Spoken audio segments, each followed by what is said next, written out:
So, good afternoon, sir. My report for today is all about signature. So, signature is a name of mark that put a person to end of document to attest that he is the author or that he ratifies its content. So, ang signature daw is isa ka name mark nga nasa gibuhat sa nga document niya. It means ang signature is nagpatunay nga siya ang nagbuhat sa isa ka document. So next is the examine of signature considered as specialized branch of handwriting to identify the following reason. So naay kuan i-consider nato nga ang signature daw is isa ka specialized branch sa handwriting identification. So next pinakauna kuan is a signature is a word most practiced by many people and therefore most fluently written. So kinahanglan daw ang signature is kinahanglan nga ma-practice sa mga tao nga unsaon gyud pagsulat sa signature nga kanang fluently ba nga pagkasulat. So next is a signature is a written with little attention to spelling and some other details. So sa pagsulat natong signature is kinahanglan siya kuanan og attention or little attention or focus lang nga kinahanglan nga ang pagsulat nato is ang spelling niya is correct and nakadetalye pod or nagyud tanan dira ang details. So next is a signature is a word written that conscious about the mechanic of its production and it's written automatically. So signature is wala nagabase sa mga mechanics. So nakasulat lang siya automatically or kanang imo ra gyud ba nga pagkasulat. So next is a signature is the only word with the literate can write with confidence. So ang signature daw is isa ka word nga naka-illiterate true write with confidence. So wala ka gi-force kuan. So confidence gid nimo nga magsulat og signature. So next is types of signature. So naa pud tay gintawag nga type of signature, the cursive signature, printed signature, digital signature, stylus signature, initial signature. Pag mulang itaw cursive signature, this is the most traditional type of signature. So kani is sigira nato makita or tradition or tanan gyud nato is makabuhat nato cursive.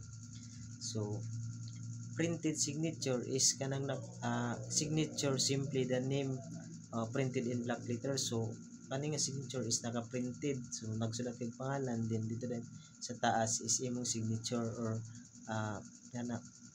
So next is digital signature. The signature is a digital representation of your handwritten signature. It is used to electronic documents. So ang digital signature is signature siya nga naka-electronic document. So ang electronic ang nagakuan sa imong document or nagaka-copy bitaw to ma-verify nga ikaw gyud or to identify nga ikaw ang nag-document ato or nag-signature. Next is stylus signature. So signature is created using stylus on a touch screen. So morning stylus signature is kanari tang naa sa patin ayo kanang mag-rehistro ka, di ba na papirmahan nya natong gamit na ballpen din dito ra nimo isulat. So mo tong stylus signature is initial signature. So imong initial only initial ra gyud nga pagka signature. Next is classes of forgery of signature. So napuntay ginatawag na classes lain-lain na klase sa pag-forge sa signature. Next is simple forgery, signing of a document in his own or modified handwriting, easy to detect. So nagsulat kag imong signature dinay bitaw gi-modified or gi-outro ra bitaw. So dali ra siya ma-detect. Next is simulated forgery. So copying or imitation signature. So simulate nimo ang kuan gamit ang imong kamot, dali ra na siya kapihon. So kibali original document din imo dayon kapihon. So dali ra na siya. Tracing signature, pag mulang kita tracing, so ang isa ka signature gina-trace. So ang original signature is under a thick blank sheet. So pabutangan to siyang murag papel bitaw, then palumaan ba ingana, then i-trace din imo signature. Next is method of signature tracing. So naapod tayo ginatawag nga method, mga method. First is carbon outline method. So carbon paper inserted between original and false document.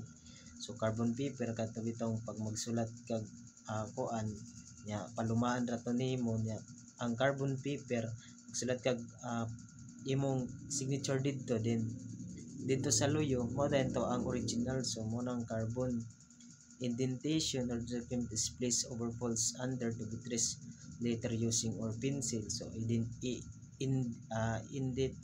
indentate nimo or indentation process. So, transmitted light process. So morning transmitted light is pag trace sa signature is through light source. So dali ra siya kay light source man. So ibutang ra imong signature dito sa kuan ibabaw, din pakuan din og light, din makita din dito ang imong kung gi-forge banggid na. So next is transparent tracing using natural light. So gamit ang natural light like sun. So kung kabantay ka ng piki nga pera, ibali nakipiki ba, tanaw nimo niya ipababaw lang sa pababaw sa kuan ba sa suga ana makita na nimo. So photocopy tracing, through photocopied na sab ni siya. So genuine signature is photocopied into the target document, and then the forger trace over the photocopied lines with the pen to make the signature appear authentic. So, pag photocopy, so photocopy ng signature, then pagkahuman gamit ang ballpen or pen ba, ila din tong sulaton or i-trace na pud para makuan nga para makita nga authentic or original. Next is indicators of forgery. So first is blunt start and stop. So kung nagta blunt, so katong pagsulat nimo nya nagkadugay, so makita dito ang ink nga black, din makuan dito is pagdugay nimo kuha tong black nga ink, so mo tong blunt start, din pagtanggal so stop. Next is pen leaf and hesitation. So kung lita pen leaf imong pagkuan na lang pag human mo sulat imo din gitanggal, so mo tong pen leaf din ma-hesitate ka nga pagsulat. Next is tremor. So tremor because the creation of the most form not genuine signature are little more than drawing. So the pen is moving so slowly that small sometimes makes change the direction take place. The result line is not smooth but reflect the shaking pen. So ang tremor bitaw kinang murang mga pasmado bitaw nga pagsulat. So na dito pag magsulat ka na ay maglapas-lapas, din kadto nga paglapas-lapas is magresulta din siya nga imong kamot is mag-shake, din magkurog-kurog, din mag-reflect din siya nga lain or dili smooth ang pagsulat. So speed and pressure, so imong pagsulat sa kusog ba, so again because the pen is moving slowly rather than the dynamic movement, so associated with the most genuine record, the ink line remains constant in thickness resulting from some constant pressure exerted in slowly moving the pen. So speed and pressure, so imong pagsulat kung kusog ba na or hinay, din pressure kung bitong kung kusog ba imong pagsulat ba, kung grabe ba ka duot gyud or gamitan ba nimo force. So next is patching. So pag mulong kita patching is kanang bitong gidugangan patch. It means that one time or another must have made an error while writing or on signature. Some individual may leave the signature alone, caring little about the mistake or imperfection, while other will simply fix the signature pended to make the signature more readable or because they took the pen. So it will receive the fixes are self-pattern with no attempt made on that, so otherwise hide the correction. So muna patch.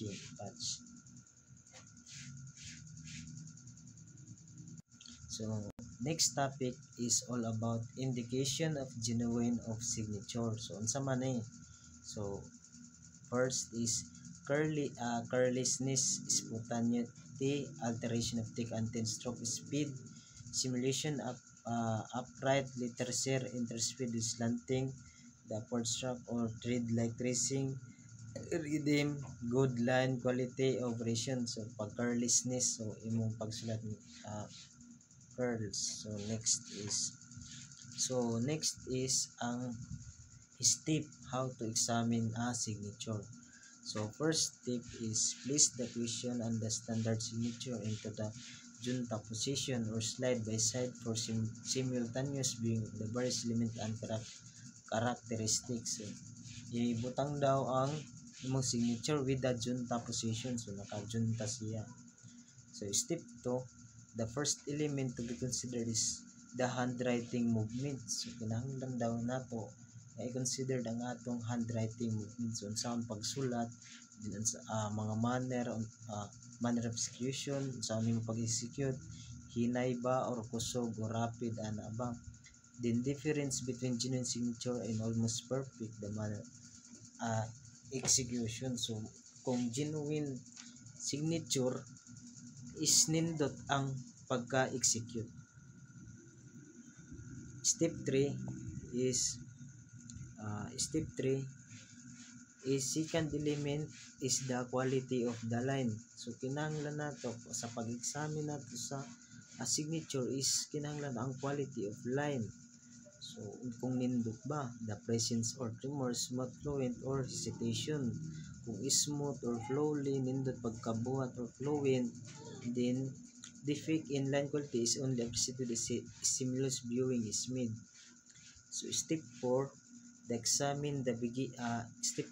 examine the beginning and the ending line. So sa pagkuha nato signature is kinahanglan nato ang pag-examinon ang beginning hasta ang ending line. They are significant determine whether the appearance blunt, club shape or tapered. So tanaw nato kung ang appearance nila is na blunt or sharpened or tapered or vanishing. Step 5, design and structure of letter. So kinahanglan nato i-consider ang design o ang structure sa letter kung i-determine nato kung roundness ba siya, smoothness, angularity o ang direction pod. So each individual has a different concept of letters of design. So sa lain-lain nga tao, so di ta magkaparehas na gyud tay kinatawag nga individual letter of design. Step 6 is tanaw nato ang presence of kung naka-retouch ba siya or na by-patching.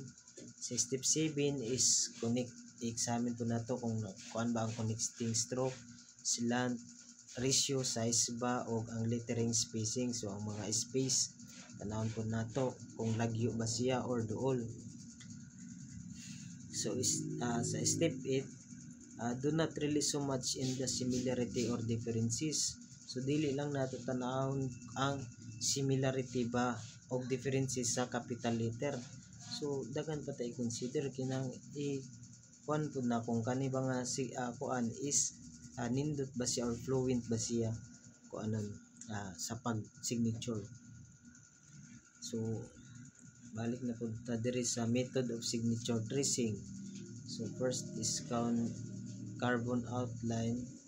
So balik naman so method of signature tracing. So through carbon insert nato ang original, then copy yung dadahan nato. Indentation, so indent or original treatment is place over false one another to be traced sa pencil. So pag indentation process, ang gamit nato is ang pen or pencil. Transmitted light process, butong kuan nato nga gamit is ang light source. So ibutang ra nato ang original document under the false document kung kadto ba siya is same lang, same. So next is ang popular method of forging signature. So mga popular method na sab. So first is freehand method, whereby the forger after careful practice replicate the signature by freehand. Although a difficult method to perfect, this often produce the most convincing result.